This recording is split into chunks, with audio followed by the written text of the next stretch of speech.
Last question ఏంటి ఆంధ్రప్రదేశ్ రాష్ట్ర భవిష్యత్తు ఎలా ఉండబోతుంది? నెక్స్ట్ వైఎస్ఆర్సీపీ భవిష్యత్తు ఏంటి రేపు రాబోయేటువంటి ఎన్నికల్లో? నెల్లూరు జిల్లాలో 10 స్థానాలు, మొన్న 10కి 10 స్థానాలు వైఎస్ఆర్సీపీ గెలిచింది. మరి ఏంటి నెక్స్ట్ ఏం జరగబోతుంది? ఎటువంటి పరిణామాలు, ఎటువంటి సమీకరణలు ఉండబోతున్నాయి? ఆంధ్రప్రదేశ్ యొక్క భవిష్యత్తు ఎన్నికల విజయాలు లక్ష్యాలు నేను నిర్దేశించి చెప్పను, కానీ ఎందుకంటే ముఖ్య సలహాదారులాగా నేను జాతకాలు చెప్పేవాడిని, చిలక జోస్యం చెప్పేవాడిని కాదు. కానీ భవిష్యత్తు మాత్రం సామాజికంగా కానీ క్రోడీకరించుకుంటే మనుగడ ప్రశ్నార్థకం అవుతుంది. ఇవాళ ప్రభుత్వానికి, ఇవాళ నాయకత్వానికి మనుగడే ప్రశ్నార్థకం అవుతుంది. భవిష్యత్తులో ఒక మంచి జరగాలి, సమాజానికి హితం చేసేవాళ్ళు రావాలి. మనం ఇవాళ ఉంటాము, రేపు ఉన్నాము. తిరిగి ఈ రాష్ట్రంలో సమసమాజ స్థాపన, సోషలిస్టిక్ ప్యాటర్న్ ఆఫ్ సొసైటీ అనేటువంటి రావాలి అని అంటే ఆ భావాలు కలిగినటువంటి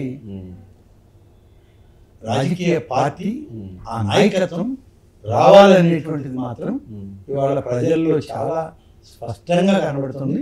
అందులో నేను ఒకరిని ఈ కార్యక్రమం నిర్వహించడంలో అవసరమైతే మేము రాజకీయ సమిధులుగా మారైనా సరే సమాజ స్థాపనకి మేము నడుం కట్టాలనే ఆలోచనలో ముందుకు సాగుతుంది. ఓకే, ఎవరు ఆ నడుం కట్టి ఎవరి కోసం చేయాలని, ఎవరు ఎవరు ఆ చేయగలిగినటువంటి వ్యక్తులకే ఇవాళ వచ్చే అవకాశం ఉంది, వస్తుందనే నా అభిప్రాయం. ఇంకా కొంతకాలం నడవాల్సింది అంటారు. ఇంకా ప్రజల్లో ఒక స్పష్టమైన అవగాహన ఇప్పటికే వచ్చింది.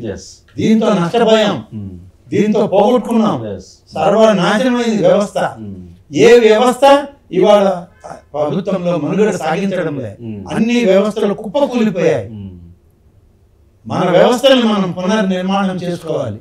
పునర్నిర్మాణం కావాలి అని అంటే ఎవరు కావాలి అనేటువంటి దానిలో ప్రజా నిర్ణయం వస్తుంది, తప్పకుండా వస్తుంది. విశ్వాసంగా వాళ్ళు నిర్ణయం తీసుకోగలరు. ఇవాళ ఈ రాష్ట్రం గురించి చెప్పాల్సి వస్తే, రాజధాని లేని రాష్ట్రంలో రాజకీయ మనుగడ ఎవరికి సాగుతుందో ఇవాళ ప్రజలు విశ్లేషించుకుంటారు. రాజధాని లేదు, ఇంకా రాష్ట్రం ఎక్కడ ఉంది, రాజ్యం ఎక్కడ ఉంది, పరిపాలన ఎక్కడ ఉంది? ఇదేమి చిల్లర కొట్టు కాదు కదా, ఇంట్లో కూర్చొని తోకాలు పట్టి పెట్టుకొని మనం చేయడానికి. ఆ నిర్ణయం వల్ల ఎంత నష్టం జరిగిందంటారు? రాజధాని మార్పు అనేటువంటి నిర్ణయం వల్ల వ్యక్తిగతంగా ఆర్థిక పరమైన ఇబ్బందులు చాలా మందికి జరుగుంటాయి కానీ సమాజానికి మాత్రం చాలా నష్టం జరిగింది. ఈ సమాజంలో ఉన్నటువంటి వాళ్ళు, మీరు ఏ రాష్ట్రం నుంచి వచ్చారు అని అంటే ఆంధ్రప్రదేశ్ నుంచి వచ్చామంటే, అయ్యా మీ రాజధాని ఎక్కడ, ఏ ఊరికి పోతారంటే తెలియదు. నాకు తెలియదు సార్ అని చెప్పాను. తెలియదు. యూపీఎస్సీ ఎగ్జామ్కి పోయిన తెలుగు వాళ్ళని అడగమనండి, మీ రాజధాని ఏదంటే ఏం చెప్తారు? చూడాలి. యూపీఎస్సీ సెలక్షన్లకు పోయినటువంటి ఐఏఎస్ ఐపీఎస్ ఆఫీసర్లు కాబోయేటువంటి వాళ్ళకే తమ రాజధాని గురించి తెలియదంటే సామాన్య పామరుడికి ఏం తెలుస్తుంది రాజధాని గురించి? సో ఇవాళ రాజధాని లేనటువంటి రాజ్యం అంటే మకుటం లేని మహారాజు ఉన్నట్టే. మకుటం లేని మహారాజు రాజ్యాన్ని చేస్తున్నట్టు అనుకోవటం రాష్ట్రాన్ని. రైట్. లాస్ట్ ఆనందరావు రెడ్డి గారు, అంటే 40 సంవత్సరాల మీ అనుభవం, అంటే ఇంతమంది ముఖ్యమంత్రుల దగ్గర మంత్రిగా పనిచేశారు, ఇంత అనుభవం, ప్రజలు రాష్ట్ర వ్యాప్తంగా మీకంటూ అభిమానులు ఉన్నారు. రాష్ట్ర వ్యాప్తంగా మిమ్మల్ని మీరు తెలవకుండా ఎంతోమంది మిమ్మల్ని ఆదరించేటువంటి వాళ్ళు ఉన్నారు. నెల్లూరులో అన్ని నియోజకవర్గాల్లో మీ అభిమానులు ఉన్నారు. అంటే ఇంత పరిపాలన, ఇంత అనుభవం ఉన్నటువంటి మీరు, మీ మీద ఇప్పుడు వచ్చినటువంటి విమర్శలు, మీ మీద జరుగుతున్నటువంటి దాడులు, అంటే అది దాడులు అంటే సైకలాజికల్గా ఇది ఉండదు, మానసికమైనటువంటి దాడులు అవి. వీటిపైన వాళ్ళందరికీ మీరు ఇచ్చే క్లారిటీ ఏంటి? నేను ఇచ్చే స్పష్టమైన ఆలోచన ఏంటంటే, ఇటువంటి నిందారోపణలు నా మీద, నా కుటుంబం మీద రావడం దాదాపు 8 దశాబ్దాల కాలంలో మీరు చూస్తూనే ఉన్నారు. రాజకీయపరమైనటువంటి ఇటువంటి ఆరోపణల్ని ఎవరు కూడా మీరు లెక్క చేయొద్దు, విశ్వసించొద్దు. మీరు నమ్మినటువంటి మా కుటుంబ రాజకీయ వ్యవస్థలో సరైనటువంటి మీ నమ్మకాన్ని బట్టే మీ విశ్వాసాన్ని బట్టే మేము నడుస్తాం తప్ప తప్పు ఎప్పుడు చేయము. మీకు తలవంపులు తెచ్చేటువంటి రాజకీయాల మా కార్యక్రమాల్లో ఉండవు. తప్పనిసరిగా ప్రజాస్వామ్యయుతంగా ప్రజల నిబద్ధతని కోరుకునే వాళ్ళల్లో మేము ఒకళ్ళుగా ఉంటాం.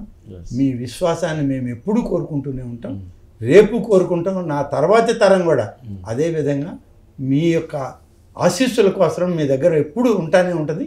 కాబట్టి ఇటువంటి ఆరోపణలు ఇన్ని దశాబ్దాలుగా మీరు ఎట్లయితే చిత్తు కాగితం లాగా చించి పడేశారో ఇప్పుడు వచ్చిన ఆరోపణను కూడా అదే విధంగా చిత్తు కాగితం లాగా తుడిచి పడేయండి. అది నేను స్పష్టంగా మా అనుకున్నటువంటి మా వాళ్ళందరికీ చెప్పేది. భవిష్యత్ రాజకీయాల్లో కూడా అనేక నిర్ణయాలు అనేక సందర్భాల్లో తీసుకోవాల్సిన అవసరం రావచ్చు. వచ్చినా మేము ప్రజల కోసం, ప్రజల సంక్షేమాని కోసం, నమ్మిన ప్రజలకి వాళ్ళ యొక్క భవిష్యత్తు కోసం చేసే ప్రతి పనిలో మీ అందరి ఆశీస్సులు ఉండాలని కూడా నేను కోరుకుంటున్నా. ఆ విధంగా ఉండాలని ఆశిస్తాను.